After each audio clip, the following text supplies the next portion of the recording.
শ্বশুর বাড়ি হতে খুশি হয়ে ফার্নিচার দিলে সেটা নেওয়া যাবে কিনা, খুশি হয়ে দিলে নেওয়া যাবে কিনা? ভাই, এখন ঘুষের অপর নাম হলো খুশি হয়ে দিলাম। ভাই, এটা হলো ঘুষের অপর নাম।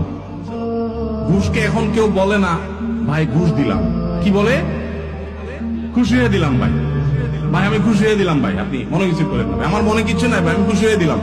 এই জন্য আমি বলি ঘুষের অপর নাম হলো খুশি হয়ে দিলাম। ভাই, যৌতুকের অপর নাম হলো শ্বশুররা খুশি হয়ে দিছে।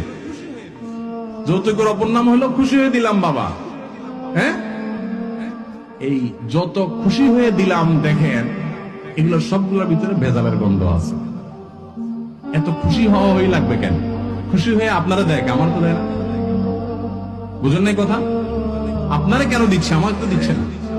ভাইরা আমার, মনে রাখবেন, আমি সবসময় একটা কথা বলি, একটা মেয়ের জন্ম থেকে নিয়ে বিবাহের উপযুক্ত হওয়া পর্যন্ত তার চিকিৎসা, তার খাবার দাবার, তার আবাসন, তাকে আদর যত্ন, তাকে পড়ালেখা, সবকিছু একজন মেয়ের বাবা করতে কত টাকা খরচ হয় বলেন?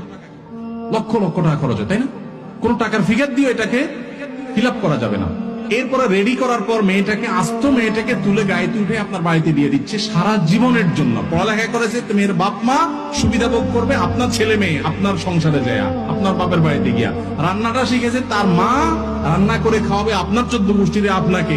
তাকে বড় করেছে তার বাপ মা, আপনার সুবিধা ভোগ করবেন আপনি। আপনার তো উচিত শ্বশুর মশাইয়ের কাছে যায় বলা, আব্বাজি আম্মাজি আপনাদের এই মেয়েকে জন্ম থেকে এই পর্যন্ত বড় করতে মোট কত টাকা, কত পয়সা, কত কষ্ট, কত রাত জাগা, কত কি করেছেন, এই সবগুলো হিসাব করে ফিগার দেন। আমি ফকিন্নির ভূত যদি সব দিতে নাও পারি চেষ্টাটা করব। বলা উচিত তো সেটা না করে উল্টা বলতেছেন আব্বাজি এখন ফ্রিজ তো আমার দরকার না, আপনার মেয়েরই তো লাগে একটা। মোটরসাইকেল তো আমার না হইলেও চলে, আমি তো এমনিও যাইতে পারি, কিন্তু আপনার মেয়ের জন্য তো একটা মোটরসাইকেল লাগে।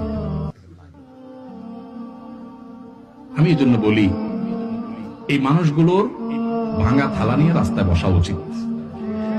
এই যৌতুক নেওয়ার চাইতে ভিক্ষা করা অনেক উত্তম।